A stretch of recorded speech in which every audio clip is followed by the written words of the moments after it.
Hello student, how are you? Very fine. तो मैं professor DN Pandey, station road Fatuha Patna से।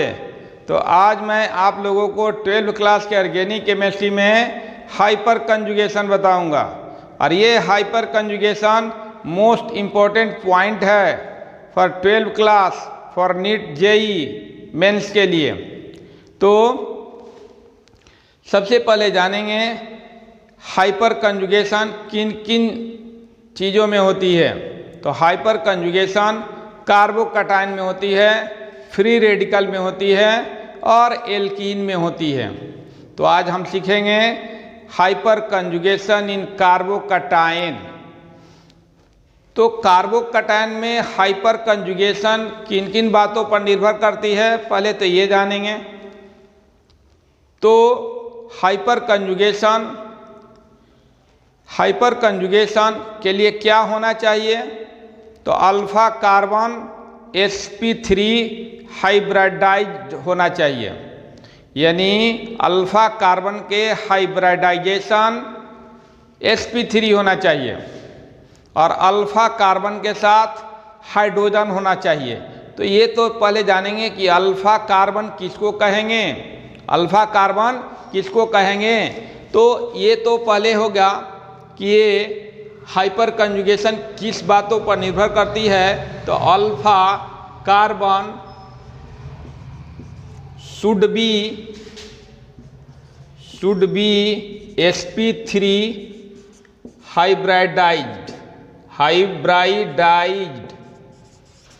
माने अल्फा कार्बन जो होगा उसका हाइब्रिडाइजेशन, अल्फा कार्बन का हाइब्रिडाइजेशन sp3 होना चाहिए। दूसरा है कि alpha carbon contain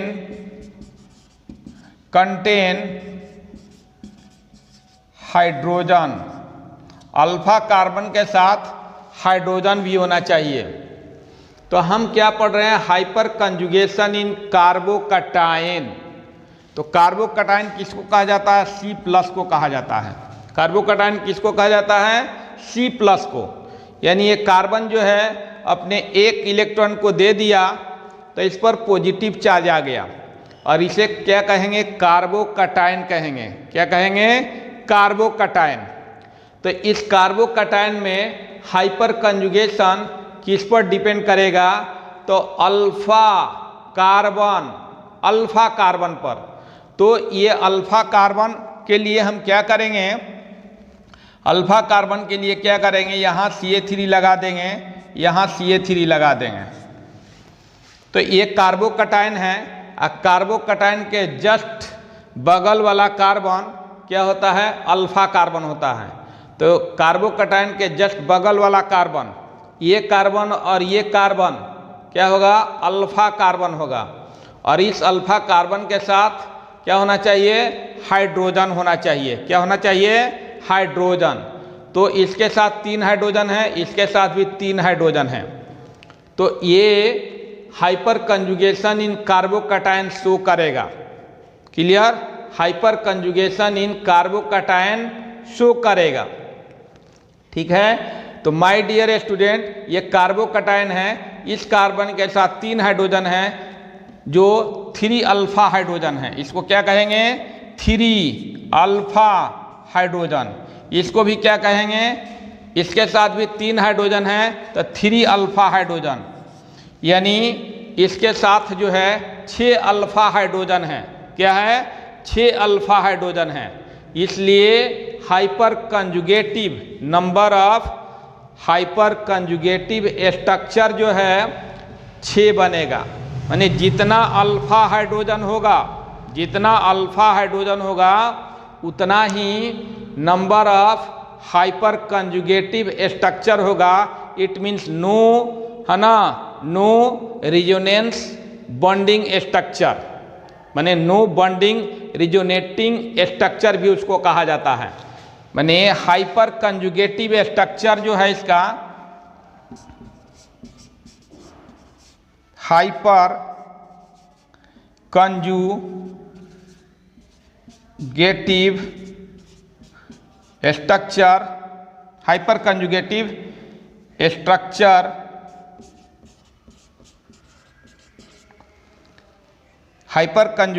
structure HCS involving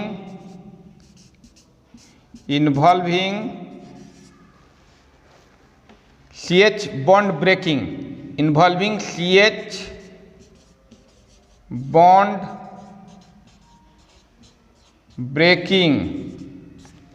ये होगा कितना, 3 अल्फा हाइड्रोजन ये है, 3 अल्फा हाइड्रोजन ये है, यानी total number of alpha hydrogen तो ये 6 है। इसलिए हाइपर कंजुगेटिव स्ट्रक्चर इसका क्या होगा, 6 होगा। क्या होगा, हाइपर कंजुगेटिव स्ट्रक्चर क्या होगा इसका, 6 होगा। ये क्या होगा, हाइपर कंजुगेटिव स्ट्रक्चर 6। यदि ये नहीं आता होगा तो यहाँ लिख देते हैं HCS equal to 6 hyper conjugative structure. Hyper conjugative structure क्या होगा इसका, 6 होगा, क्योंकि इसमें कितना अल्फा हाइड्रोजन है, 3 अल्फा हाइड्रोजन यहाँ, 3 अल्फा हाइड्रोजन यहाँ। सबसे पहला इंपॉर्टेंट पॉइंट है कि ये कार्बोकटायन है, इसके पास 1 इलेक्ट्रॉन की कमी है ना, प्लस चार्ज है यहाँ। तो इस कार्बोकटायन के जस्ट बगल वाला कार्बन जो है अल्फा कार्बन होता है, ये भी अल्फा कार्बन, ये भी अल्फा कार्बन, और इसके बाद वाला बीटा कार्बन होगा, इसके बाद वाला बीटा कार्बन होगा। तो हमको अल्फा कार्बन से मतलब है। और यहाँ देखिए ये जो अल्फा कार्बन है उसका हाइब्रिडाइजेशन निकालेंगे तो sp3 होगा। इस अल्फा कार्बन का हाइब्रिडाइजेशन क्या होगा, sp3 होगा, क्योंकि यहाँ 4 सिग्मा बॉन्ड बना हुआ है। क्या है, 1 सिग्मा बॉन्ड ये, 3 सिग्मा बॉन्ड ये होगा, 4 सिग्मा बॉन्ड। और जहाँ 4 सिग्मा बॉन्ड होती है उसका हाइब्रिडाइजेशन क्या होती है, sp3 होती है। तो ये कार्बोकटायन के जस्ट बगल वाला कार्बन क्या है, अल्फा कार्बन है, और इस अल्फा कार्बन का हाइब्रिडाइजेशन क्या है, sp3 है ना, sp3। देखिए यहाँ इसका हाइब्रिडाइजेशन क्या है, sp3 है। जैसे यहाँ Ca3 कर दिए, CH, और इस पर प्लस चार्ज हो गया, और ये Ca3 हो गया। तो देखिए ये कार्बोकटायन हुआ, और इस कार्बोकटायन के जस्ट बगल वाला कार्बन ये है। एक तरफ भी रह सकता है, कोई ज़रूरी नहीं है दोनों तरफ। तो यहाँ दोनों तरफ है, इसलिए यहाँ सिग्मा बॉन्ड कितना हुआ, इस कार्बन के साथ कितना सिग्मा बॉन्ड है, 1 2 3 4 सिग्मा बॉन्ड है, इसलिए 4 सिग्मा बॉन्ड होता है। तो उसका हाइब्रिडाइजेशन क्या होती है, sp3 होती है। इसमें भी 4 सिग्मा बॉन्ड है, 1 2 3 4, इसलिए इसका भी हाइब्रिडाइजेशन क्या होगा, sp3 होगा। तो पहला चीज मेंटेन हो गया क्या, sp3 माने अल्फा कार्बन को होना चाहिए। ये भी अल्फा कार्बन है, ये भी अल्फा कार्बन, ये भी अल्फा कार्बन। कार्बोकटायन के जस्ट बगल वाला कार्बन जो होता है अल्फा कार्बन होता है, और उसके साथ जितना हाइड्रोजन, अल्फा कार्बन के साथ जितना हाइड्रोजन जुटे होते हैं सभी अल्फा हाइड्रोजन होते हैं। यानी ये अल्फा हाइड्रोजन यहाँ 3 है, 3 अल्फा हाइड्रोजन, यहाँ भी 3 अल्फा हाइड्रोजन है। यानी यहाँ आपको दिखाया गया 3 अल्फा हाइड्रोजन, 3 अल्फा हाइड्रोजन, इसलिए टोटल अल्फा हाइड्रोजन क्या हो गया, 6 हो गया। यानी ये हाइपर कंजुगेटिव स्ट्रक्चर जो है इसका 6 होगा। माने हाइपर कंजुगेटिव स्ट्रक्चर जो है नंबर ऑफ अल्फा हाइड्रोजन के इक्वल होता है। यानी HCS इक्वल टू है ना, HCS equal to HCS hyper conjugative structure किसके बराबर होता है, नंबर ऑफ अल्फा हाइड्रोजन के इक्वल।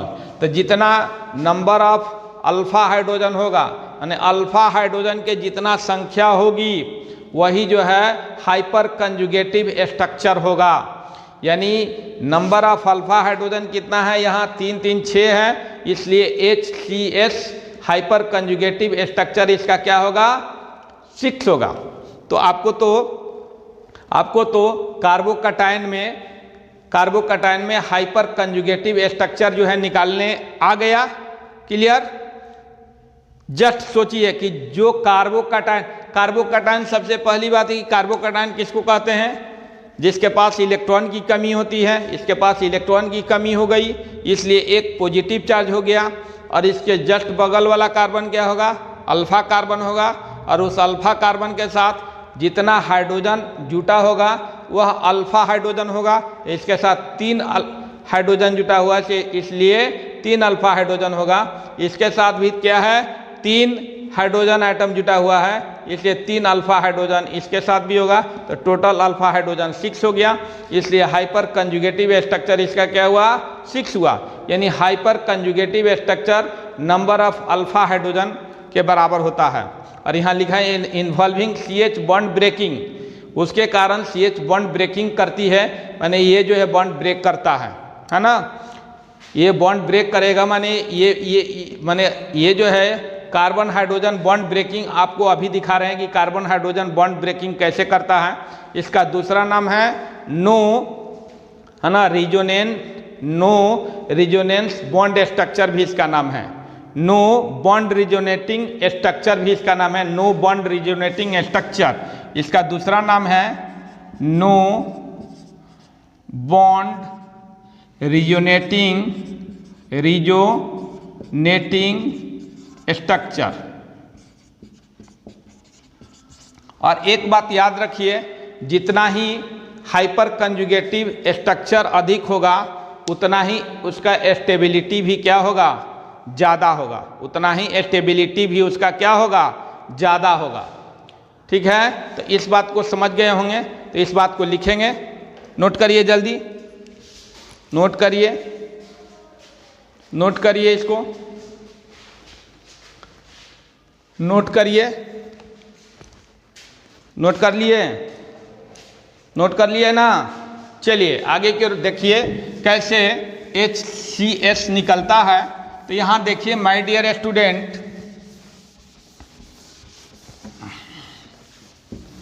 यहां ध्यान दीजिए, ये सपोज दैट CH3 है, CH2 है प्लस, ये कार्बोकैटायन है, और इस कार्बोकैटायन के जस्ट बगल वाला कार्बन जो है अल्फा कार्बन है। इस अल्फा कार्बन के साथ कितना हाइड्रोजन एटम जुटा हुआ है? 3 हाइड्रोजन जुटा हुआ है, इसलिए 3 अल्फा हाइड्रोजन इसके साथ होगा। यानी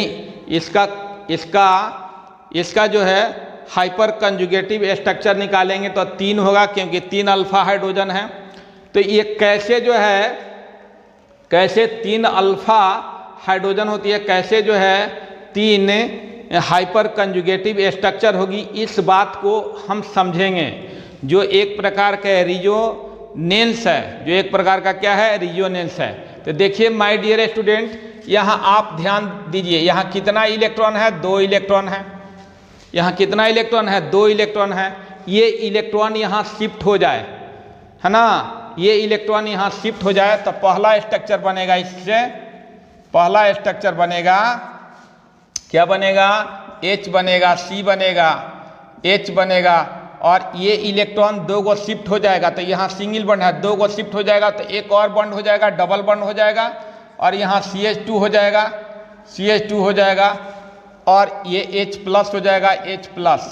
यानी ये जो है इससे इलेक्ट्रॉन निकल गया, ये तो अपना वाला इलेक्ट्रॉन ले ही लिया। ये इस कार्बन का यहाँ एक इलेक्ट्रॉन है, एक हाइड्रोजन का इलेक्ट्रॉन है, तो कार्बन तो एक यहाँ रखेगा ही, हाइड्रोजन का भी एक हो जाएगा, यानी ये एक इलेक्ट्रॉन कार्बन का यहाँ और एक इलेक्ट्रॉन हाइड्रोजन का, तो पहले से सिंगल बॉन्ड है और इसके कारण एक बॉन्ड हो जाएगा, तो ये क्या हो जाएगा? डबल बॉन्ड हो जाएगा। और ये H जो है, चूंकि H अपना इलेक्ट्रॉन दे दिया है, इसलिए H पर क्या हो जाएगा? प्लस चार्ज हो जाएगा। H पर क्या हो जाएगा? प्लस चार्ज हो जाएगा। तो पहला रिजोनेटिंग स्ट्रक्चर हुआ, पहला रिजोनेटिंग स्ट्रक्चर हुआ, मैंने पहला हाइपर कंजुगेटिव स्ट्रक्चर हुआ।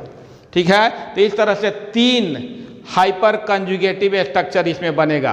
क्योंकि 3 अल्फा हाइड्रोजन है तो 3 हाइपर कंजुगेटिव स्ट्रक्चर बनेगा।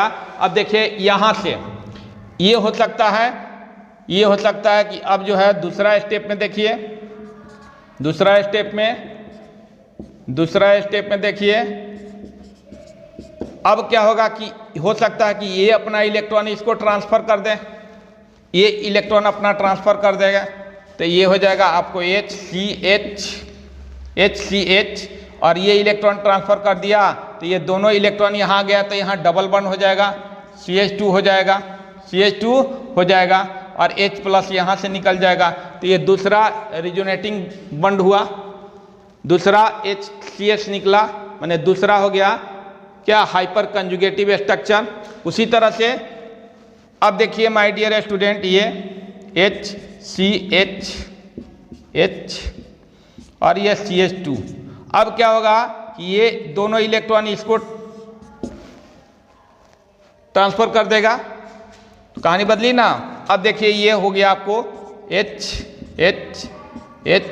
और यहाँ H+ आयन और डबल बॉन्ड CH2। तो इस तरह से कितना हाइपर कंजुगेटिव स्ट्रक्चर बना, 1 2 और ये 3। तो मैंने क्या बताया कि ये कार्बोकटायन है और इस कार्बोकटायन के साथ इस कार्बोकटायन के जस्ट बगल वाला कार्बन क्या है, अल्फा कार्बन है, और इस अल्फा कार्बन के साथ कितना हाइड्रोजन है, 3 है, इसे 3 अल्फा हाइड्रोजन होगा, और 3 अल्फा हाइड्रोजन होगा तो 3 हाइपर कंजुगेटिव स्ट्रक्चर होगा, यानी 3 हाइपर कंजुगेटिव स्ट्रक्चर बना, 1 2 3, है ना। तो हाइपर कंजुगेटिव स्ट्रक्चर जो है HCS जो होगा, नंबर ऑफ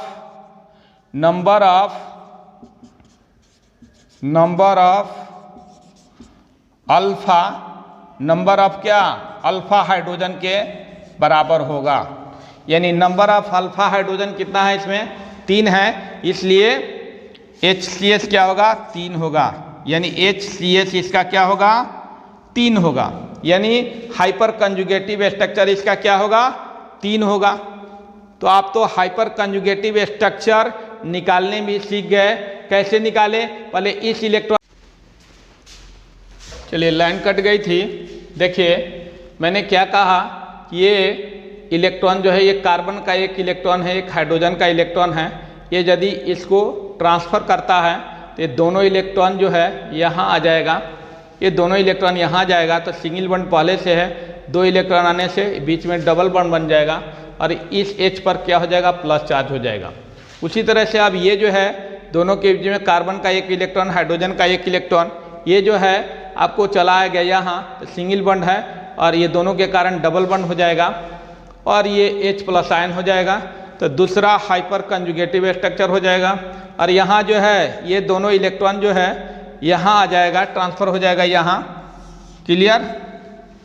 तो ये H+ आयन हो जाएगा और ये जो है तीसरा क्या हो जाएगा, हाइपर कंजुगेटिव स्ट्रक्चर हो जाएगा। तो इस तरह से आपने देखा कि जितना अल्फा हाइड्रोजन था उतना हाइपर कंजुगेटिव स्ट्रक्चर हुआ। तो आप सीख गए कि हाइपर कंजुगेटिव स्ट्रक्चर जो होती है अल्फा हाइड्रोजन के इक्वल होती है। तो इसमें 3 अल्फा हाइड्रोजन है, 3 अल्फा हाइड्रोजन है, इसलिए हाइपर कंजुगेटिव स्ट्रक्चर आपको 3 आ रहा है। और एक बात जानिए कि जितना अधिक हाइपर कंजुगेटिव स्ट्रक्चर उतना ही अधिक वह स्टेबल होगा, उतना ही अधिक स्टेबल होगा। और हाइपर कंजुगेटिव स्ट्रक्चर किस पर डिपेंड करती है, अल्फा हाइड्रोजन पर, अल्फा हाइड्रोजन पर। और अल्फा हाइड्रोजन किस पर होती है, कार्बोकटायन के जस्ट बगल वाला कार्बन जो होता है अल्फा कार्बन कहलाता है। तो अल्फा कार्बन के साथ जितना हाइड्रोजन होगा वही अल्फा हाइड्रोजन कहलाएगा। जैसे ये कार्बोकटायन है, इसके जस्ट बगल वाला कार्बन जो है क्या अल्फा कार्बन है, इसके साथ 3 हाइड्रोजन है, इसलिए आपको हाइपर कंजुगेटिव स्ट्रक्चर 3 आ रहा है, 3 आ रहा है ना। तो ये समझिए कि जितना अधिक हाइपर कंजुगेटिव स्ट्रक्चर उतना ही वह अधिक स्टेबल होगा, क्लियर। तो इस बात को तो समझ गए, it is very very important point, ठीक है। अब देखिए यहाँ मैं बता रहा हूँ, यहाँ देखिए CH3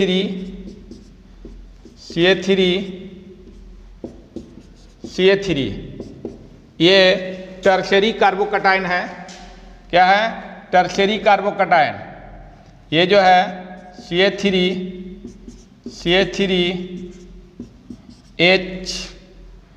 ये सेकेंडरी कार्बोकटायन है।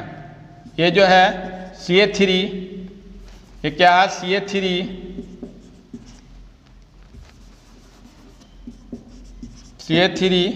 CH2 प्लस ये जो है प्राइमरी कार्बोकटायन है और ये जो है CH3 मेथाइल कार्बोकटायन है। ये क्या है? मेथाइल कार्बोकटायन है। तो यहाँ देखिए ये कार्बोकटायन है, इसके जस्ट बगल में कितना कार्बन है? 1 2 3। इसके जस्ट बगल में कार्बन कितना है? 3, यानी 3 अल्फा कार्बन है। 3 alpha carbon, 1 alpha 2 alpha 3 alpha.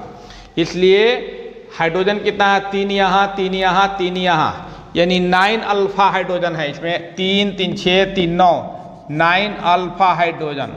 यहाँ कितना अल्फा हाइड्रोजन है? ये जस्ट बगल वाला कार्बन ये है, ये कार्बन है, ठीक है। तो 2 अल्फा कार्बन है। हाइड्रोजन कितना है? 3 3 6 अल्फा हाइड्रोजन है। यहाँ कार्बोकटायन है, यहाँ कार्बन के साथ कितना हाइड्रोजन है? 3 हाइड्रोजन है, 3 अल्फा हाइड्रोजन, 3 अल्फा हाइड्रोजन। यहाँ कोई अल्फा हाइड्रोजन नहीं है, कार्बोकटायन है, इसके जस्ट बगल में कोई कार्बन नहीं है, तो 0 अल्फा हाइड्रोजन है। क्या है? 0 अल्फा हाइड्रोजन है, ठीक है, 0 अल्फा हाइड्रोजन। तो मैंने क्या कहा था कि ये HCS क्या होगा? 9 होगा, है ना। ये इसका HCS कितना होगा? 6 होगा। इसका HCS कितना होगा? 3 होगा। और इसका HCS क्या होगा? 0 होगा। तो बताइए कौन स्टेबल हुआ इसमें? क्लियर हो गया। ये हाइपर कंजुगेटिव स्ट्रक्चर 9 बनाएगा, ये 6 बनाएगा, ये 3 बनाएगा, ये 0 बनाएगा। इसलिए सबसे अधिक स्टेबल कौन होगा? ये होगा टर्शियरी, इसके बाद सेकेंडरी, इसके बाद प्राइमरी, इसके बाद मेथाइल कार्बोकटायन।